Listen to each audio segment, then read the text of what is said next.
If you're ready to become unstoppable, then there are four things that you must stop doing and one thing that you must start doing right now. Now, if you cool with being stuck, feeling like you're going in circles and frustrated, no problem. Keep doing what you're doing. But if that's not you and you are tired, sick and tired of having goals and dreams that you keep dreaming about, but never take action to actually make them a reality, or you're frustrated with the going in circles and you're tired of being sick and tired, you're tired of feeling stuck. Why? Because you know you are made for more. You know that you are capable, more than capable, of making your dreams a reality. And you're ready to do it. If that's you, this is the video for you. And I want you to know you are not alone because I know what it's like to be stuck, but I also know what it's like to be unstuck. And yes, on the path of becoming unstoppable. And what I'm sharing with you in this video are the four things that I have learned that you have got to stop doing. Like, stop, cut it off right now because it's keeping you stuck. These four things, these four habits, they're holding you back. They're holding you hostage from getting what you really want and creating the life that you truly desire. And there's one thing that I want you to start doing. It is the secret sauce to becoming unstoppable. Now, starting things, it's difficult.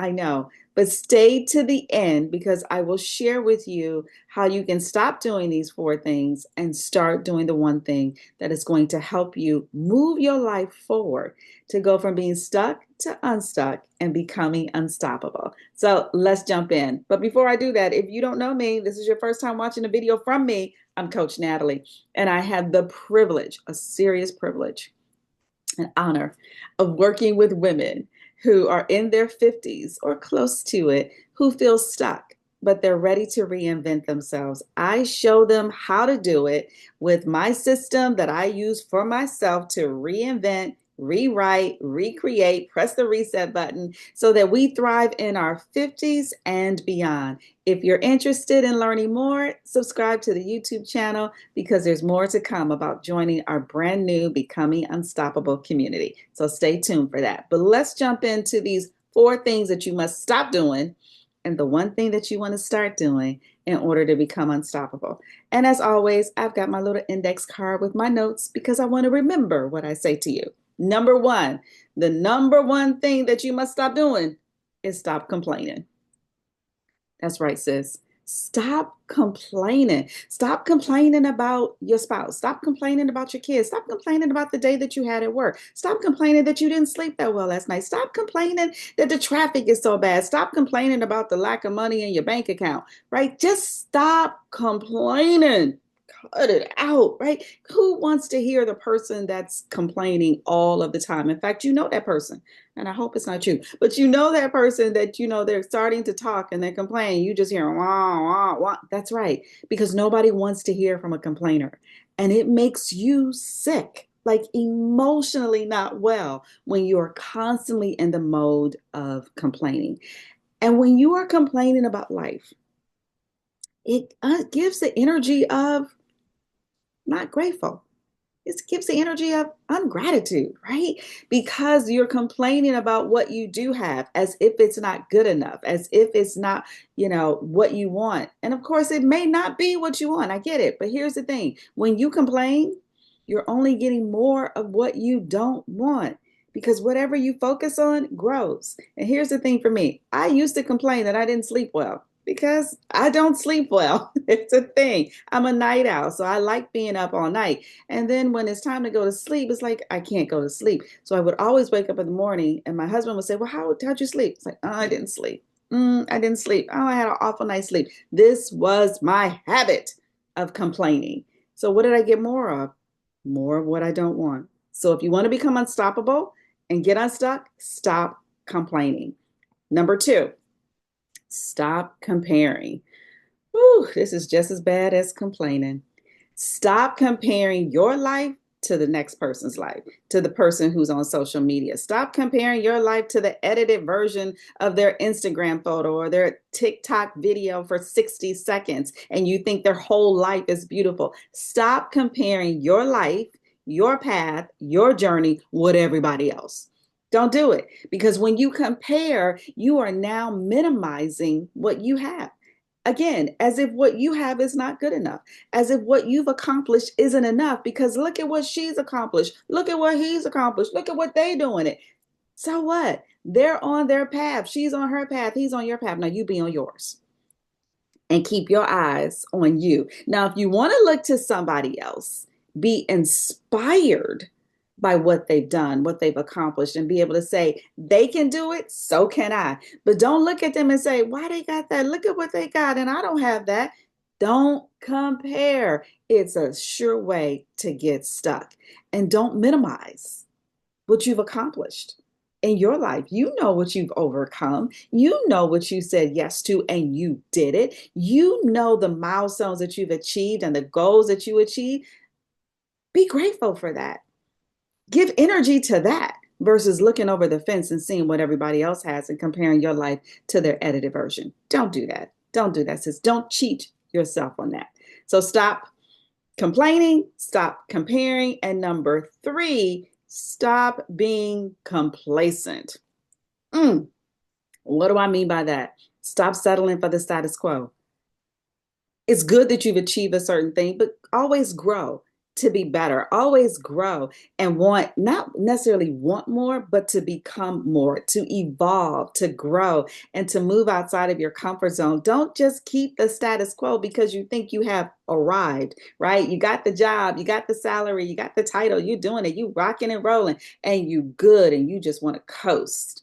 No, girl, let me tell you, you are meant to grow. You are meant to evolve. Don't settle for the status quo. Or maybe you didn't reach that peak of the corporate ladder. Maybe you've always dreamt about it, but you're good with where you are.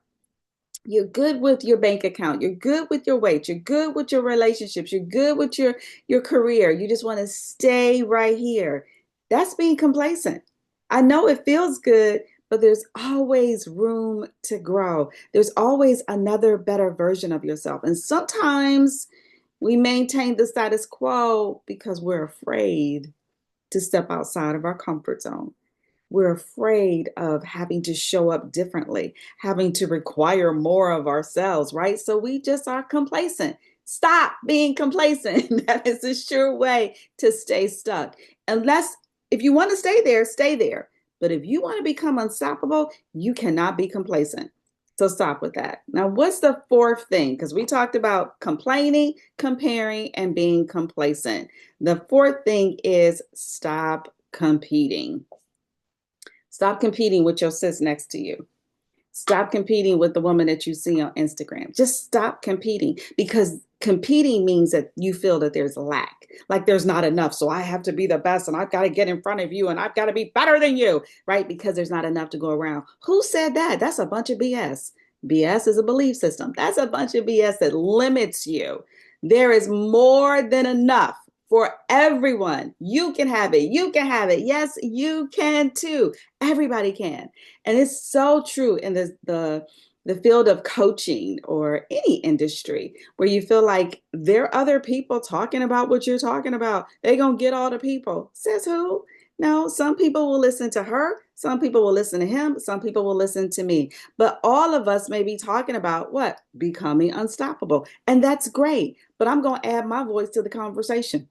That's right. I'm going to add my voice to the conversation, because your perspective and your perspective isn't my perspective. And there are people who will gravitate towards them or gravitate towards me. And it's okay. Why?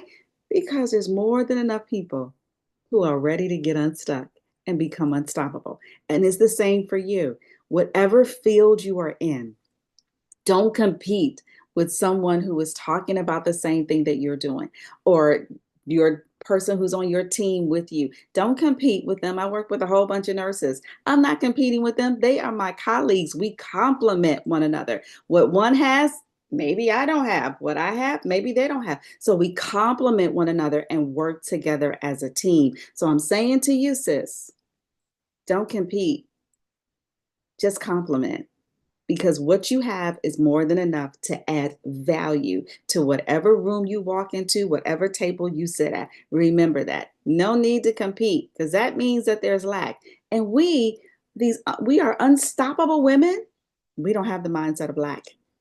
Nope.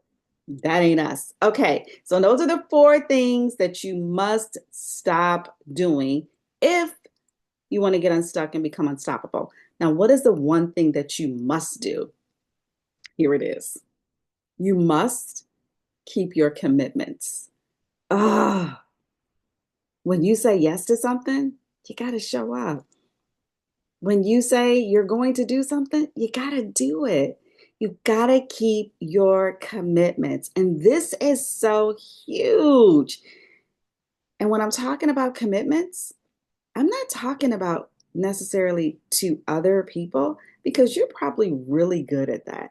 You're probably good at keeping your word and showing up when you say you're going to show up. And that's really important because most of us do that because we don't want to be embarrassed. We don't want to be that person that says, oh, Natalie says she's going to show up, but she ain't going to show up, right? We don't want to be that person. So we want to keep our word because we don't want to be embarrassed to other people. But what about keeping your word to yourself? What about showing that self-love to you, right? You are just as important as the other person. So why is it so hard for you to keep your commitment to yourself? Why is it so hard for you to say, I'm going to lose those 20 pounds and I'm starting today. I'm going to write that book and I'm starting today. I'm going to write that business plan and I'm starting today. I'm going to ask for that promotion today, darn it, because I'm worth it. I am going to show up for myself. I said I was going to lose weight, so I'm going to keep the commitment to myself. I said I was going to write that book, so I'm going to keep that commitment. I said I was going to be more loving to my spouse and to my children, so I'm going to keep my word to myself. That right there makes you unstoppable. When you say you're going to do something for yourself and you do it. That's how you go from being stuck to unstuck, gaining the momentum to become unstoppable. And this is why it's so important. I'm going to get on neuroscience and geeky on you because I love neuroscience and I love the way the mind works. The subconscious mind works for you or it can work against you. It all depends on the mind instructions that you give it. Mind instructions. When you say, I am going to lose that 20 pounds this year, this is the year, and you don't follow through, you're giving your subconscious mind the instructions that you say things, but you don't mean them. And what does that do? When you do it over and over and over again, you build a neural pathway. And that neural pathway is also known as a habit. So you build the habit of not keeping your word. You build the habit of not following through. So the very next time you say you're going to do something, the subconscious mind will work as it's supposed to work. And it will remind you, oh, yeah, you say things, but you don't follow through. So we're not going to follow through. You're giving the mind instructions to your subconscious mind that this is what you do. So what does the subconscious mind do? It gives it right back to you because it's a recorder. You say something over and over again, it records you and then it plays it back. This is why stopping and starting something is horrible and a sure way to get stuck. So if you're going to keep a commitment, you got to show up. You got to follow through so that you give your mind the correct instructions so that your subconscious mind works for you and not against you. This is why so many of us are stuck because we don't keep our commitments. So I hope this helped you. Stop doing those 4 things. What were those 4 things? Let's be reminded. Complaining, comparing, being complacent, and competing. And start doing the one thing, keeping the commitment. Now, here's how I'm going to end this video. Because I know that complaining and competing and comparing and being complacent are all mind instructions that you've been given to yourself over and over again by what you say, what you think, and by what you do. and those neural pathways have been built. In other words, the habit is there, and you by default respond in this way. I guarantee you, if you don't think about it, you're going to complain. I guarantee you don't think about it, you're going to compare yourself to somebody's Instagram edited photo. And I guarantee you, the next time you work on a team, you're going to be competing just a little bit. And you're going to feel complacent because you feel like you've arrived and okay, this is good enough, right? Those are habits by default. That's what you're going to do. And you're not going to keep your commitments because you've also had that habit. So, how do you stop those four things and start the one thing? It's my 30-day challenges. It is the number one strategy that allows you to do the things that you think you cannot do, to overcome the obstacles that you didn't know how you were going to get over, and to start building new habits, new neural pathways, because you have the potential, but you have to focus it. You got to get it in line with this is what I'm doing, and then you have to stick with it so that you give your mind what? New mind instructions. So the 30-day challenge, I dare you to start being intentional about the one thing.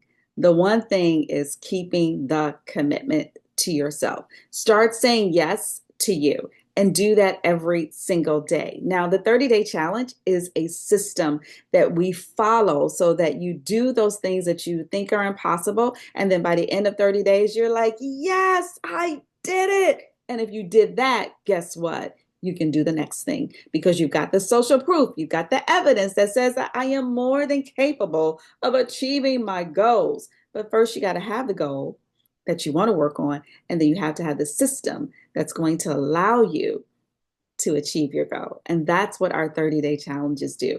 I've been using them for the past 10 years, and this is how I do everything month to month and reinvent myself and become unstoppable. So, if you're interested in learning more about that, tune in because there's a 30-day challenge that we can do together.